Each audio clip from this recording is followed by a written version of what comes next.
Merhaba arkadaşlar, kanalıma yeniden hoş geldiniz. Şeyda ben.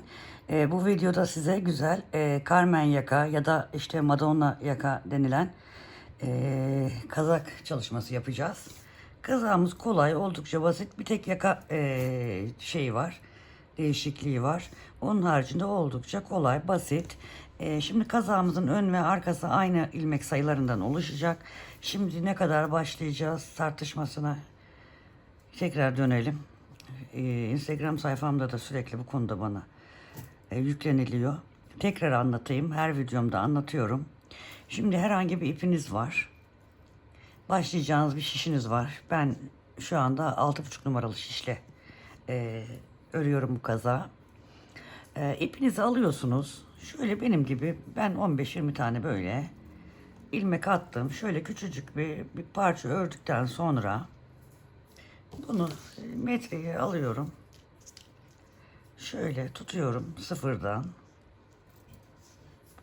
Şöyle 10 santime tutuyorum. Buradan sayıyorum. 2, 4, 6, 8, 10, 12, 14, 15. Bakın 15. 10 santime 15 ilmek girmiş. Ben 50 santim yapacağım. 50 santimle yapacağım için 50 santim 10, 10, 15 tane 10 santimden oluşuyor değil mi? Yani bu 10 santimi 5 ile çarpacağım. 15 çarpı 5 75 ilmek. 75 ilmek. Başladım. Siz de öyle başlayabilirsiniz örgülerinize. 75 ilmek attım. Şu anda örgümün arka yüzündeyim. Basit, şık bir hafif bir örnekle çalışmamız olacak.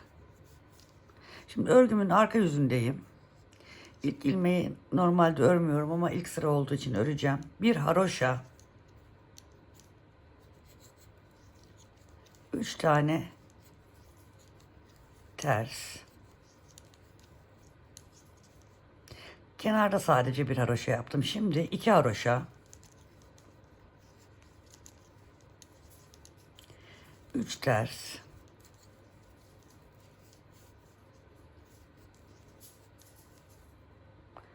1 2 3, 2 haroşa,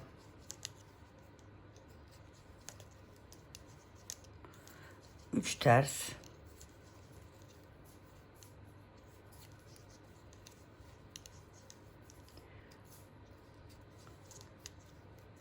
2 haroşa,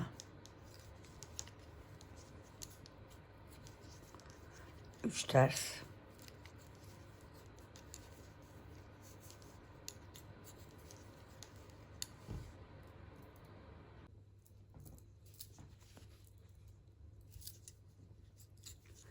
2 haroşa, 3 ters, sondaki bir ilmeğimde haroşa. Önde bir haroşa, 3 düz, 2 haroşa, 3 düz,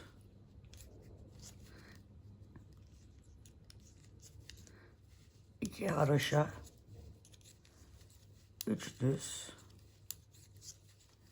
2 haroşa. Ben haroşaları da düzden ördüğüm için ben hepsini düz örmüş oluyorum bu sırada. Siz tersten yapıyorsanız ters yapacaksınız. Evet, önde de 3 düz 2 haroşa, 3 düz 2 haroşa yapıyoruz. Evet, örgümüzün arka yüzündeyiz. Arka yüzde bir haroşa ile başlıyoruz. Başta ve sonda birer haroşa arkadaşlar. Diğer yerlerde haroşalar 2. Buradan dikişimizi yapacağımız için burada bir ve buradaki bir haroşa yan yana geldiği zaman 2 haroşa olarak olacak. Diktiğimiz zaman da hiç belli olmayacak. Bir haroşadan sonra 3 ters, 2 haroşa,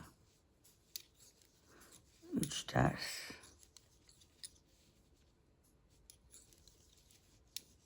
2 haroşa. Bu şekilde arkada 3 ters 2 haraşa, 3 ters 2 haraşa, önde 3 düz 2 haraşa, 3 düz 2 haraşa. Yani öndeki düzler arkada ters örülecek. Önde düz örülecek. Bu iki tane haraşalar örgümüz boyunca önde ve arkada haraşa işlemi olarak devam edecek. Bu şekilde örelim. Evet arkadaşlar, ördük örgümüzü. Şimdi şöyle önce ben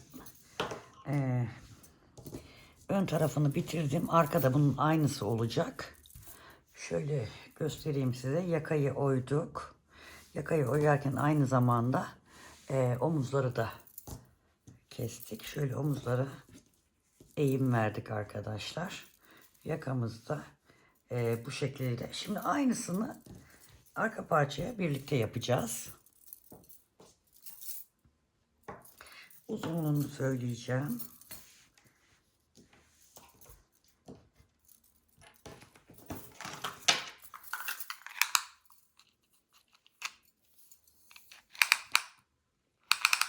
Uzunluk olarak 49 santim örmüşüm. Tabii siz kendi uzunluğunuz kadar örün. Burası yaka kısmı. Ne kadar uzunlukta istiyorsanız yakaya gelecek şekilde daha kısa da yapabilirsiniz. Daha uzun da yapabilirsiniz. Şimdi arkadaşlar önce şu yakayı oyacağız. Yakayı oyarken önce bu tarafı yapacağız. Sonra bu tarafı yapacağız. Şimdi şu keseceğimiz yere kadar örgümüzü örelim.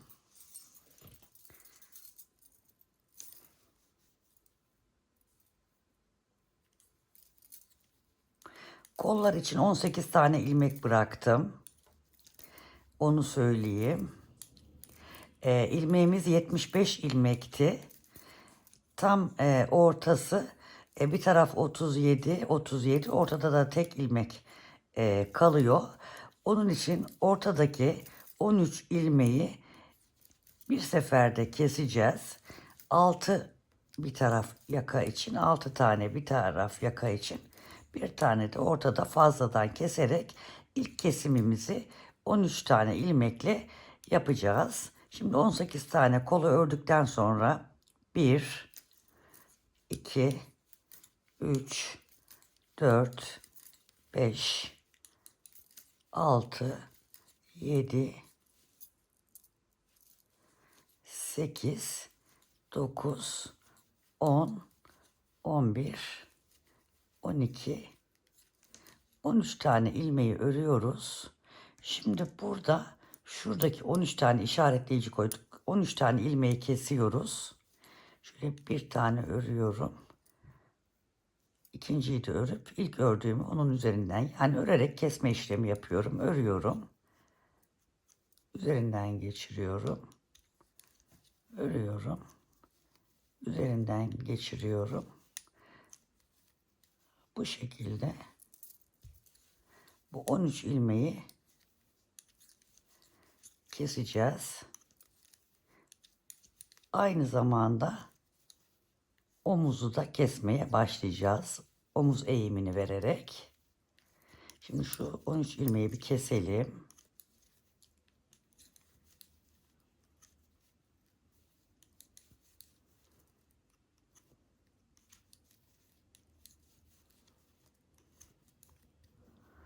...12 kestik. Şişimizdeki 13. Bir tane daha kesiyoruz. Evet. 13 tane kestikten sonra örgümüzü örmeye devam ediyoruz. Burada da 13 tane ilmeğimiz var.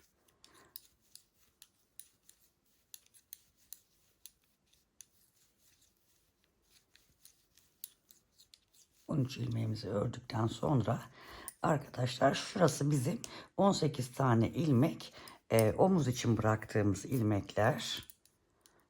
Şimdi işaretleyiciyi geçiriyorum. Omuz ilmeklerini de örmeye başlıyorum.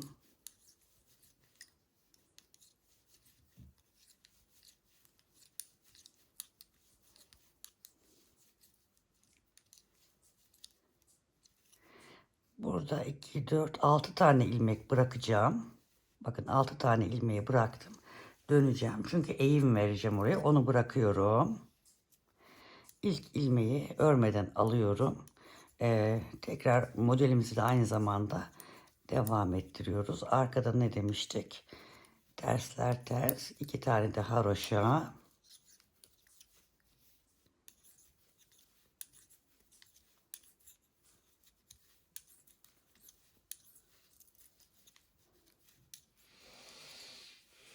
Burada omuzda 2, 4, 6, 8, 10, 12 ilmek bıraktık. Şu 6'yı bırakıp döndük çünkü. Bu işaretleyicimiz burayı omuza kadar keseceğimiz yer. Şurada pardon tersleri örmedim. Haroşaları örmedim. Ters ördüm arkadaşlar. Hemen onu düzeltiyorum. Şu 2 taneyi haroşa öreceğiz arkada.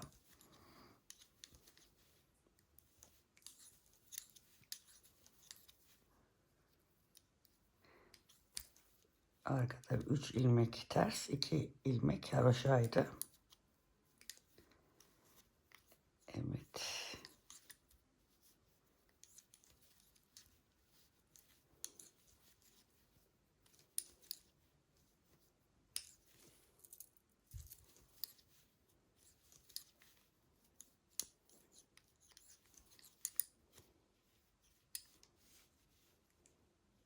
Şimdi burada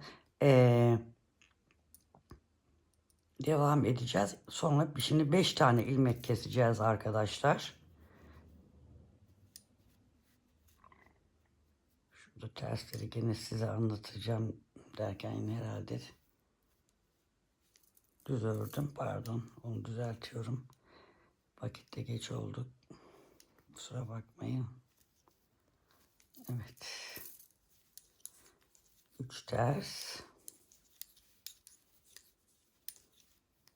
2 haroşa. 3 ters.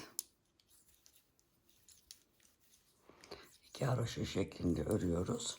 Arkadaşlar burada geldiğimizde yakayı kestiğimiz yerdeki bu son ilmeği örmüyoruz. Örmeden şişimize geçiriyoruz, dönüyoruz. Şurada bakın şöyle düzgün kesimi yapabilmemiz için onu gösteriyorum hemen şimdi size. İlk ilmeği örmemiştik. Şimdi tekrar örmeden alıyoruz. Bu ilmeği de örmüyoruz. İlk ilmeği onun üzerinden geçiriyoruz. Bir tane kestik. 1, 2, 3, 4, 5 tane kestik. Devam ediyoruz. Önde 3 düz 2 haroşamız vardı.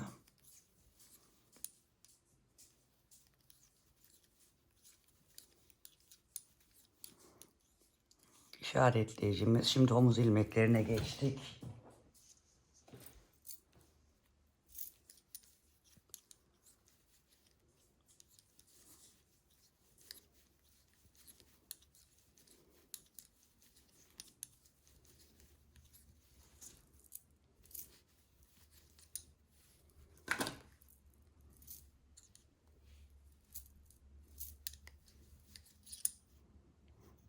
Burada da ilk önce 3, 6 bırakmıştık. Bakalım 2, 4, 6, 8 var. 4 taneyi bırakıyoruz, dönüyoruz.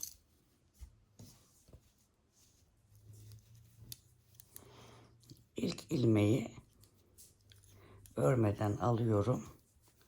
Tersleri ters örüyorum.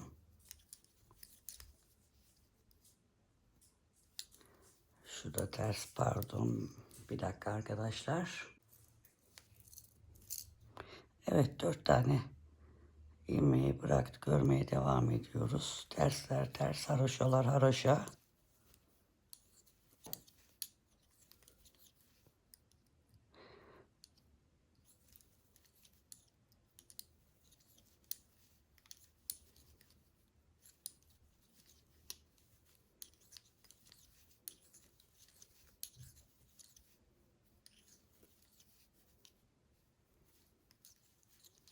Yine buraya geldik. Yaka kısmında bu.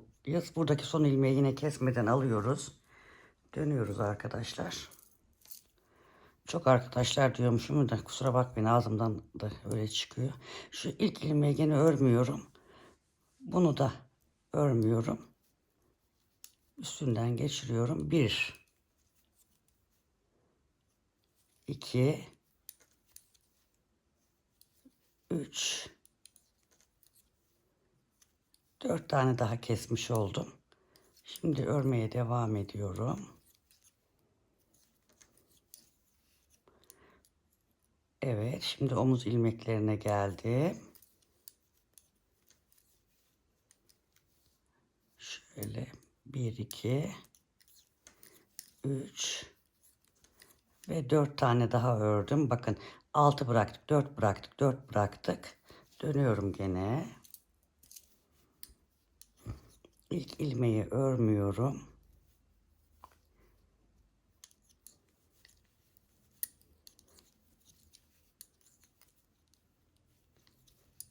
Şimdi buraya geldim.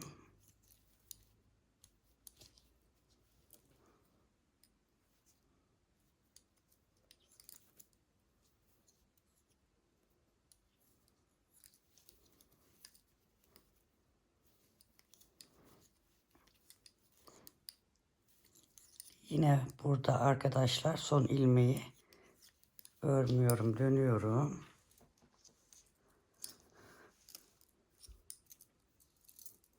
Şimdi artık yaka, bakın burası işaretleyiciyi koyduğumuz yerden, burası omuz, burası yaka kısmında 4 tane ilmeğimiz kaldı.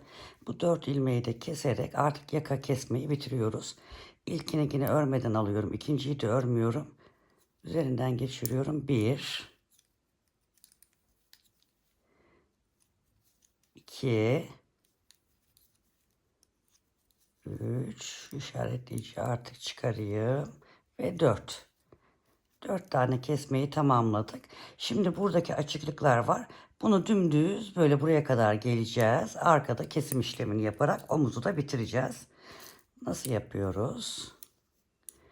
Örüyoruz. Ön yüzdeyiz.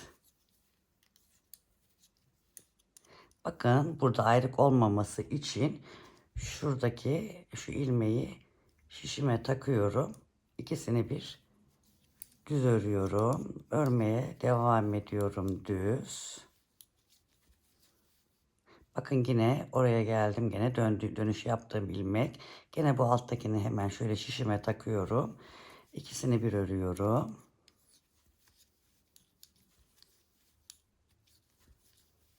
Evet, yine dönüş ilmeğine geldim. Yine buradaki ilmeği alıyorum. Şişime takıyorum. İkisini bir örüyorum. Ve kalan ilmeklerimi ön yüzde olduğum için, ben de hep düz ördüğüm için düz örüyorum. Siz tersleri gene burada denk gelince ters öreceksiniz. Şimdi bu arkada bütün ilmeklerimizi örerek kesme işlemi yapacağız. Onu da birinci ilmeği örmeden alıyorum ben. İkinci ilmeği örüyorum. Birinci ilmeği ikinci ördüğümün üzerinden geçiriyorum. Yine örüyorum. Bu şekilde bütün ilmekleri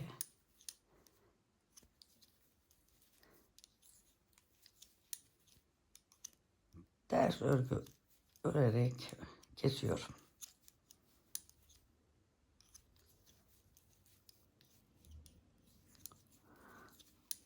18 tane ilmeğimizi bu şekilde eğim vererek örmüş olduk.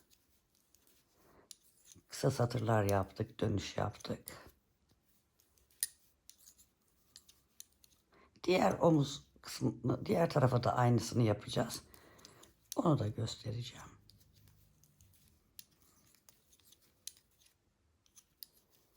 Bunu keserek tamamlayalım.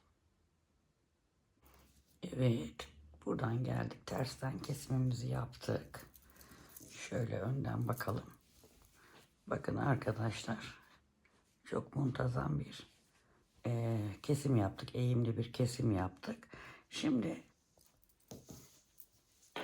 buradan önden gelmiştik. 13 ilmeği kesmiştik. Şimdi bu tarafın arka sırasını örmediğimiz için arka sıradan devam edeceğiz.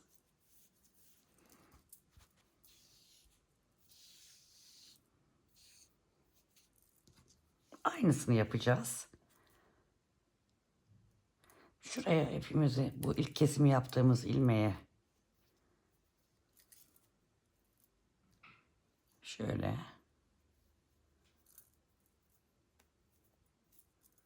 bağlayalım.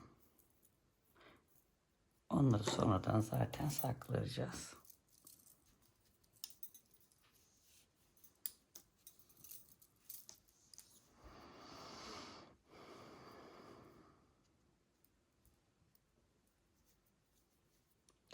Buradan örgümüzün arka yüzünde 2 tane tersimiz varmış. 2 tersle başlıyoruz. Örnekleri gördüğümüz gibi örmeye devam ediyoruz.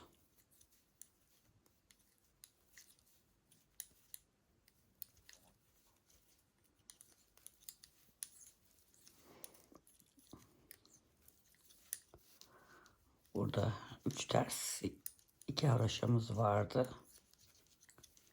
Evet, şu işaretleyicimiz. Burası omuz ilmeklerimiz.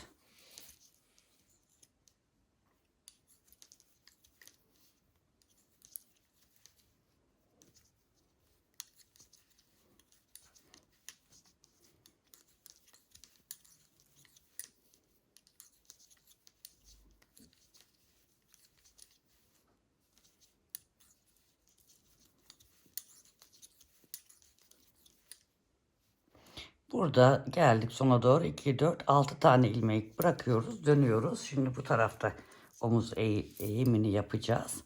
İlk ilmeği yine örmeden alıyoruz. Örgümüzü örüyoruz. Omuz ilmeklerini ilk 6'yı bıraktık.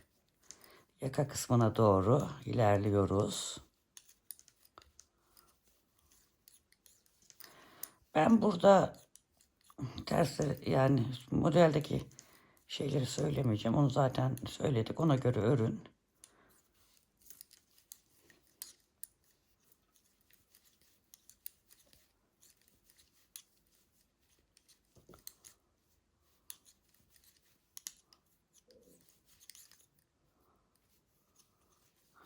Şimdi yaka kısmına doğru geliyoruz. Burada son ilmeği örmüyorum. Dönüyorum. Bu ilmeği de örmüyorum. Şöyle ipimi arkaya atıyorum. Şu örmediğim ilmeği bir kere onun üzerinden geçiriyorum. Birinci kesim. 2 3 4 ve 5 tane kestim. Devam ediyorum örmeye. Omuz ilmeklerine doğru ilerliyorum.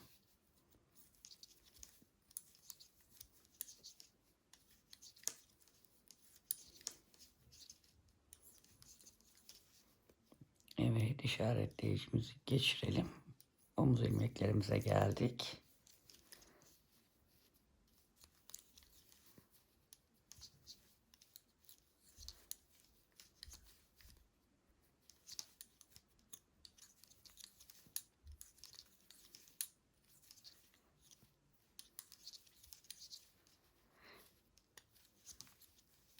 Burada 4 tane bırakıyorum. Gene dönüyorum. İlk ilmeği örmeden alıyorum. Devam ediyorum.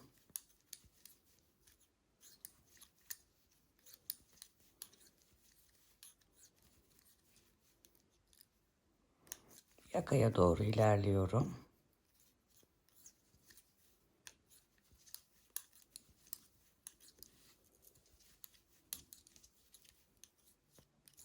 Yakaya gelince bu son ilmeği gene örmeden şöyle şişime geçiriyorum.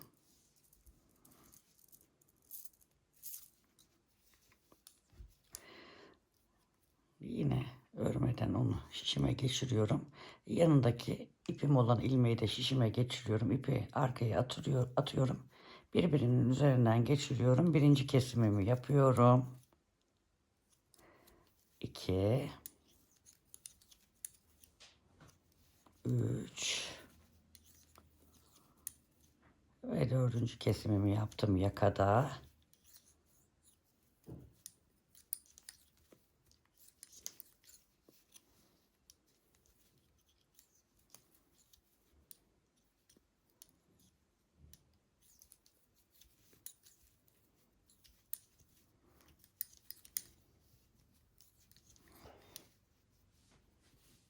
Dört tane ördüm. Yani bu tarafta 6 bırakmıştık, 4 bırakmıştık. Bir 4 daha bırakıyoruz, dönüyoruz. Artık sona geliyoruz. İlk ilmeği yine örmeden alarak son dönüşümüzü yaptık omuz için. İşaretleyicimi geçiriyorum. Burada da yakada da son 4 ilmeğim var kesilecek. Son ilmeği örmüyorum. Yine onu örmeden alıyorum. Yanındakini de alıyorum. Şu ipimi arkaya atıp üzerinden geçiriyorum. Birinci kesimi bu şekilde yapıyorum. 2, 3 ve şişimde bir tane daha kesilecek ilmeğim var. İşaretleyiciyi çıkarttım ve 4. Evet. Burada da 6, 4, 4 şişimdekiyle beraber 4. Şimdi bunu da arkadan örmeye devam ediyoruz. Çünkü şu açıklıkları kapatmamız lazım. Diğerini ön tarafta yapmıştık. Bunu arkada. Şimdi bunda da yine arkadaşlar bakın hemen şöyle altındaki şu ilmeği alıyorum. Şişime takıyorum. İkisini bir ters örgü örüyorum. Devam ediyorum. Bakın hemen burada da gözüküyor. Şu ipi ilmeği kaldırıyorum. Şişime takıyorum. İkisini beraber ters örgü olarak örüyorum. Devam ediyorum. Son ilmeğimiz bakın burada. Bunu da hemen şu ilmeği yukarıya kaldırıp ikisini beraber ters olarak örüyorum. Kalan yine bütün ilmeklerimi örüyorum. Diğer tarafta kesimi arkada yapmıştık. Burada ön tarafta yapıyoruz.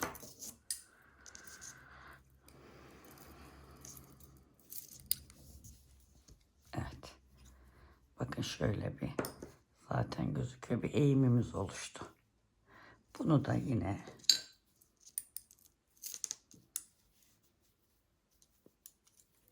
örerek keseceğiz.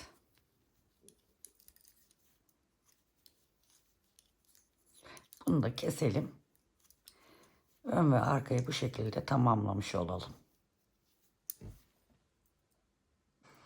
Evet arkadaşlar, iki parçayı da bitirdik. Omuzları şöyle iğne artı şeklinde diktim. Daha önce zaten gösteriyoruz. Bir şey yok, şöyle diktim. Şurası da ön yüzü. Şimdi yakayı yapacağız. Pardon. Yaka için şöyle hemen şu ortaları bir işaretleyelim. İlmek alacağız. İlmeklerimizi tam eşit almak için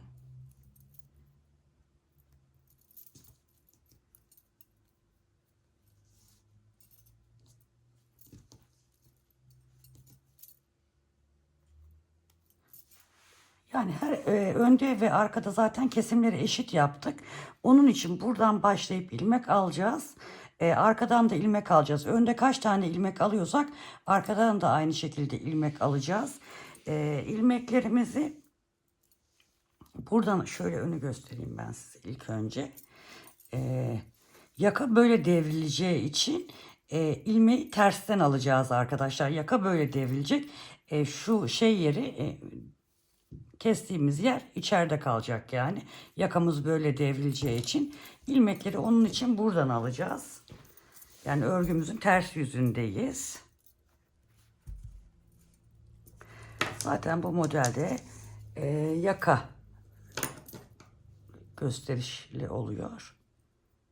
Hemen şuradan ipimizi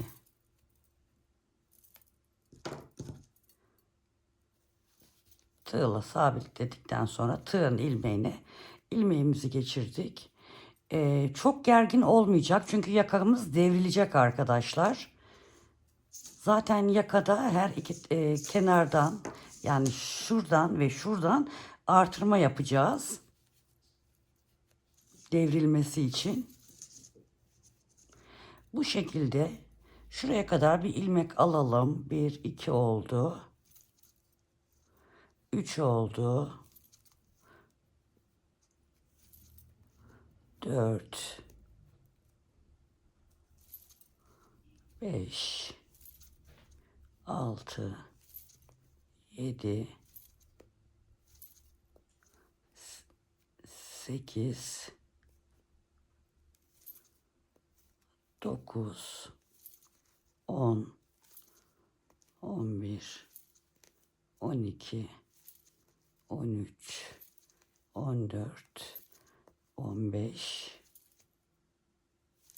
16, 17, 18, 19, 20, 21. İşaretleyicimizin olduğu yerden de 22 tane ilmek çıkarttım ben. Bu tarafa da, şu omuza kadar da 22 çıkartacağız. Buradan yine şu ortadaki işaretleyici kadar, yani her yere 22, 22, 22, 44, 44 öne, 44 arkaya 88 ilmek çıkartalım. Evet, ilmeklerin denk gelmesi için 88 ilmek demiştim.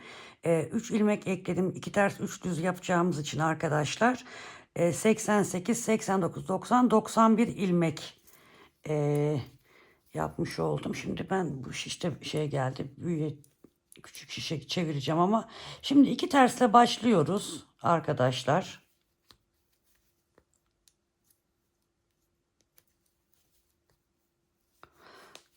Şimdi şöyle yapalım. Ters değil de, pardon, haroşa olacak.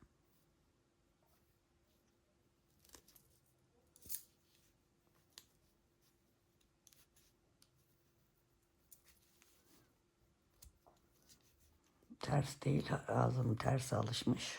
Haroşa örgü öreceğiz. Şimdi bu örgümüzün bu tarafında böyle yığılmasını istiyorum ben. Ama buraya örgümüzün bu ön yüzündeki modeli değil de bu arka taraf denk gelsin istiyorum bu sefer. Hani model değişik olsun istediğim için. Burası böyle devrileceği için. Burada tersle başlıyoruz ya, yani başlamıştık ya arkadaşlar. Ne yapmıştık? 2 haroşa demiştik. 3 ters demiştik. Yani bu şekilde. Yine aynı yani örneği yapacağız. Önde düz 3 tane 2 haroşaydı. Arkada 2 haroşa 3 tersti.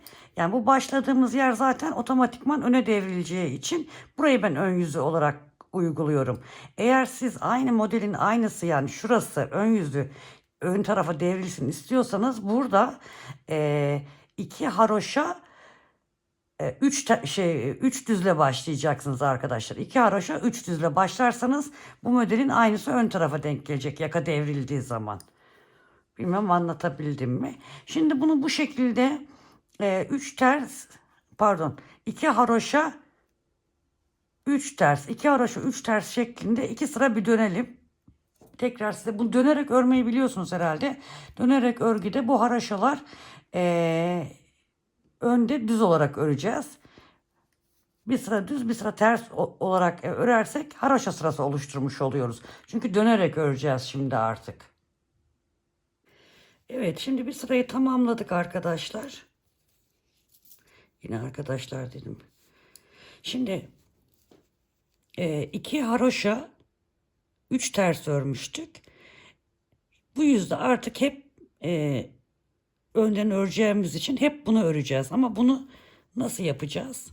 Şimdi burada haroşalarımızda şimdi burada ben haroşayı düzden ördüğüm için burada düz örgü olarak gözüküyor. Ben burada şimdi haroşa oluşturmam lazım.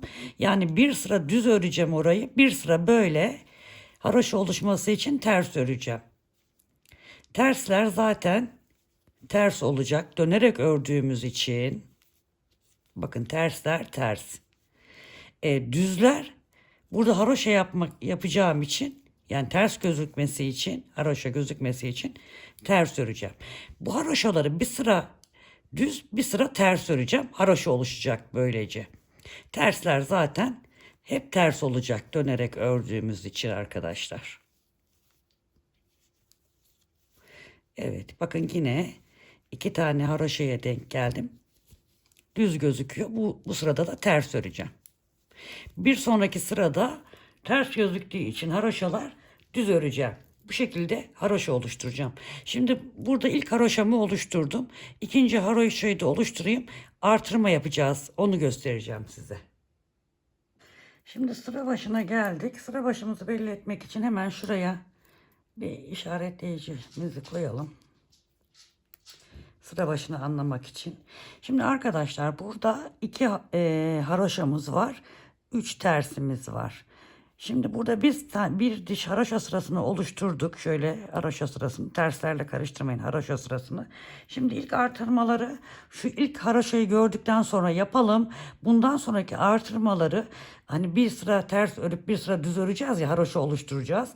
Bundan sonraki artırmaları şurada 2 tane daha gördükten sonra artırma yapacağız. Şimdi burada bu haroşanın hem başından hem sonundan artırma yaparak yaka ilmeklerimizi artıracağız. İsterseniz buraya işaretleyiciler koyabilirsiniz karıştırmamak için ama bir sonraki sırada zaten artırmalar belli olacağı için yeri belli olacaktır. Şurada da hemen tam şu omuz yerlerinden artırıyoruz arkadaşlar. Bakalım şurada 2 haroşamız, 3 düzümüz ve şurada da 2 haroşa var. Şurada da şu 2 haroşanın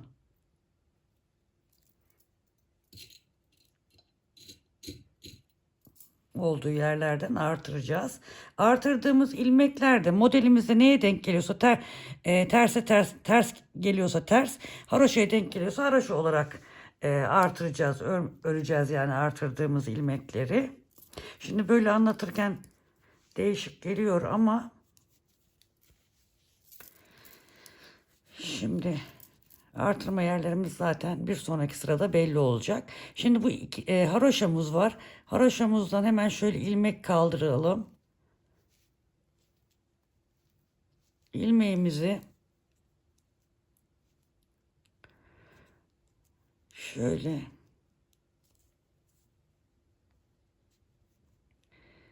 çaprazlayarak örelim ki delik olmasın.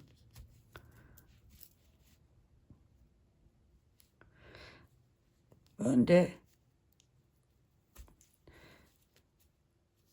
düz olarak örelim. Şimdi zaten haroşa ilmeklerini örüyoruz. Şurada da hemen bir ilmek. Bakın 2 tane haroşanın hemen kenarından. Yani şöyle söyleyeyim ben size. Şimdi şurayı örüyoruz. Şu haroşa kısmındayız. Bu haroşanın hem başından hem sonundan artırma yapmış oluyoruz. Bunu da şöyle çaprazlayarak ördüğümüzde delik oluşturmadan örmüş oluyoruz. Şimdi 3 tersimizi örüyoruz.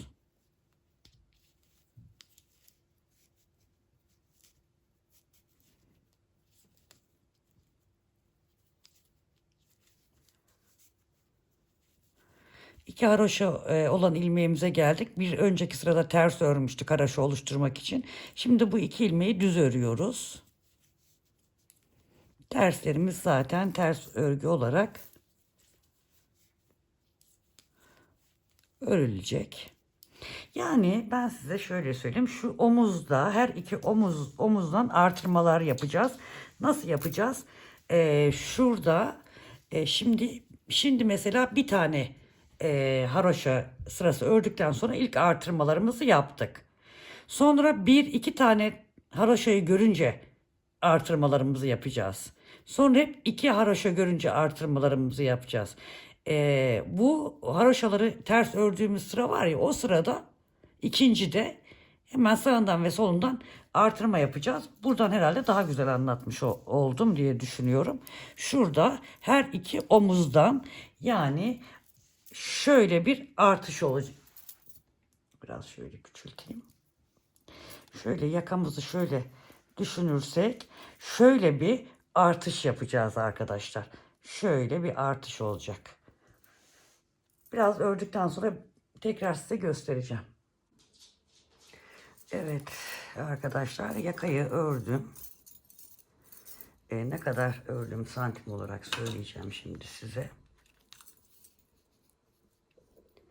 Şöyle baktığımda 15 santim yakayı ördükten sonra keseceğiz. Örerek kesme işlemi yapacağız.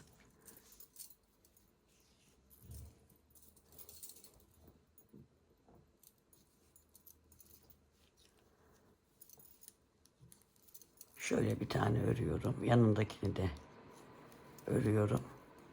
İlk ördüğümü son ördüğümün üzerinden geçiriyorum. Yine örüyorum. Bir öncekini ipim katlı, dikkat etmek zorundayım. Son ördüğümün üzerinden geçiriyorum.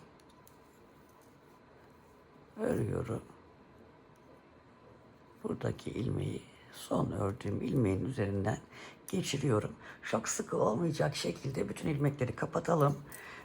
Kapattıktan sonra kollarımız var. Onu da ayrıca göstermeyeceğim. Bitmişini göstereceğim. Nasıl, sayılarını vereceğim tabii ki. Burada kolda şöyle şu omuzdan itibaren 20 santim olarak şöyle hemen bir iğne takayım göstermek için. 20 santimlik bir kolda yer bırakacağız. Ben bir kolu örmeye başladım zaten. Şu şekilde. Bakın şunu da şu şekilde şuraya dikerek kolumuzu öreceğiz. Ben kolu artırarak örmedim arkadaşlar. İsteyen artırarak da örebilir. Kolu 62 ilmek başladım. Aynı modeli uygulayarak dümdüz ördüm. Ne kadar öreceğiz derseniz kendi kolunuzun uzunluğunu da öreceksiniz. Bunu buradan diktikte ayırdıktan sonra 20 santimi şurayı dikeceğiz. Diktikten sonra da giyersiniz. Kolu ördükten sonra ölçü ölçe. Yani bunun yeterli olup olmadığını anlamak için kendi kolunuza şöyle şu şekilde örerek, ölçerek yapacaksınız. Ben de ne kadar olduğunu bilmediğim için burada bıraktım. Bu yakayı kestikten sonra bunun kenarlarını dikeceğim. Giyeceğim bunu. Bunu da koluma tutacağım. Bu uzunluk yeterliyse keseceğim, dikeceğim. Yeterli değilse gene öreceğim. Onun için kol için şey olarak santim veremiyorum, uzunluk olarak. Herkesin kol ölçüsü farklı olabilir. Belki kısa kollu istersiniz, yarım kol istersiniz, daha uzun kol istersiniz. O tamamen kişinin zevkine kalmış bir şey. Dediğim gibi bu 20 santim olarak ördüm. Buradan 20 santim bıraktıktan sonra dediğim gibi bu aşağıyı dikelim. Kol uzunluğumuzu da kendi ölçümüzde ördükten sonra da bunu buraya diktikten sonra kazağımızı bitirelim. Ben bitmiş halini tekrar size göstereceğim. Herkese kolay gelsin. Şimdi kolu 62 ilmek başlayacağımızı söylemiştim. Burada bedeni örerken kenarlarda birer tane haroşa yapmıştık. Kolda 2 tane haroşa yapacağız arkadaşlar. O şekilde ilmekler denk geliyor. O da yine aynı şekilde, yani bir fark yok. Bir yerine 2 haroşa ile başlayacağız. Önde ve arkada, başlangıç ve bitişlerde kenardaki her iki ilmek haroşa örgü olarak devam edecek örgümüz boyunca. 2 haroşa, 3 ters. İlk başlangıç sıramız bu. Arka yüzündeyiz örgümüzün. 2 haroşa, 3 ters. Sonda da 2 haroşa yapacağız. Sadece bir haroşa değil 2 haroşa olarak kenar ilmekleri olacak. Onu söylemek istedim. İlmekler o şekilde denk geliyor. Şimdi 62 ilmek dedim. O şekilde başlayıp denk getiremeyebilirsiniz. Bedendeki gibi başlangıçta bir haroşa yaparsınız. Başlangıçta ve sonda kolda 2'şer tane haroşa olarak örülecek. Merhaba arkadaşlar, tekrardan kazağımı bitirdim. Dikişlerini tamamladım. Kollar bu şekilde oldu. Bedenimiz, kollarımız, yakamız bu şekilde. Ölçü vereyim hemen size. Benim ölçtüğüm şekilde. Baktığımızda beden 52 santim arkadaşlar. Kol uzunluğu ben kendime göre tabii yaptım. Siz dediğim gibi kendinize göre yaparsınız. 48 santim. Şurası 20 santim. Şuradan uzunluğa bakalım. Burayı biliyorsunuz eğimli yapmıştık. Eğimin en alt noktasından 48 santim. Şuradan uzunluğu ise 54 santim. Yakamız, bakın tersten bitmişi şu şekilde. Şuralardan artırma yaptık arkadaşlar. Düştüğünde gerdirmesin diye. Şu yakanın en son bitmiş halindeki ölçüsü bu 48 santim. Şurası 32 santim sevgili hanımlar. Buna manolya yaka da deniliyor. Karmen yaka da deniliyor. Artık nasıl adlandırırsanız yakamız şu şekilde duruyor. İstek üzerine ördüm. İstediler bunu benden, bu yakayı çalışır mısınız diye. Yakayı da çalıştık. Oldukça güzel bir kazak çalışması yaptık. Yapacak arkadaşlara kolay gelsin diyorum. Bu arada kanalıma abone olmayı, beni takip etmeyi, yorum yapmayı unutmazsanız sevinirim. Bir sonraki videoda görüşmek üzere. Sevgiyle kalın, hoşça kalın arkadaşlar.